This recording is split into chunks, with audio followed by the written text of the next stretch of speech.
A conclusione dell'anno formativo 2016-2017, gli studenti di ENAIP Legnago si presentano al territorio con l'evento La mente nelle mani. Sperimentando si impara. ENAIP, una certezza per tutti coloro che si avvicinano alla vostra formazione.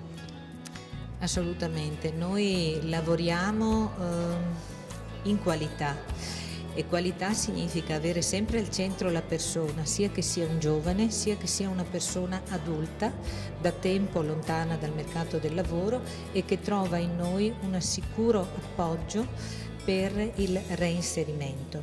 Per i giovani facciamo dei percorsi triennali oramai da molti anni, quindi è una realtà piuttosto consolidata nel territorio legnaghese. Alla presenza dell'autorità di Legnago sono intervenuti genitori, studenti, ex alunni ed imprenditori che hanno portato la loro testimonianza di successo grazie alla collaborazione con ENAIP. Nella sede di Legnago sono presenti 4 indirizzi: l'operatore meccanico, l'operatore elettrico, l'operatore del settore auto e l'operatore del benessere con indirizzo estetica. Ci sono 280 ragazzi e devo dire con soddisfazione che ci sono tantissime aziende che stanno chiedendo i nostri elenchi.